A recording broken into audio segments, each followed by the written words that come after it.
السلام عليكم ورحمة الله وبركاته. سو دوادا أصحاب تقاليقا مقاعي محمد يوسف قال لك دعونا السنة ومعموس ميديا channel ka subscribe saar haddaad nagu cusub tahay haddaad hore noola joogtayna like saar videogana asxaabtada sii share garee.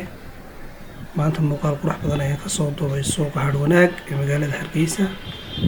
maasha Allah waa suuq aad iyo aad loo qurxiyey, dhawaana xariga laga jaray oo suuq cusub weeyaan. maasha Allah suuq aad iyo aad loo qurxiyey weeyaan, aad looga shaqeeyey sidii suuqyada casriga ah loo dhisay, isla markaana noqon doona suuqyada ay leedahay magaalada Hargeysa suuqyada ugu quruxda badan. maasha Allah sida halkaa hortiina ka muuqata qaybaha weli xiran, qaaraan la kiraysan iyo qaaraan weli la furin bay isugu jiraan. maasha Allah suuqan waa suuq aad iyo aad looga shaqeeyey, aad iyo aad loo qurxiyey, isla markaana la jaan qaadaya casriga iyo waqtiga aynu marayna hadda. dhir fara badanna lagu beeray, inkastoo weli ay dhirtu yaryar tahay oo aanay weli garanaysa ay dhir waaweyn aanay noqonin sida qaybaha hore aynu ku arki doono. maasha Allah suuq waa suuq aad u ballaaran,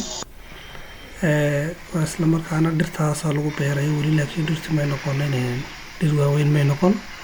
laakiin geedka meesha uu ku taagan yahay markaad eegto waa loogu sii talagalay xataa dhirtan haddii ay noqoto dhir waaweyn oo geedo waaweyn ah inay magaranaysaa boos fiican ay hesho ayaa loogu sii talagalay.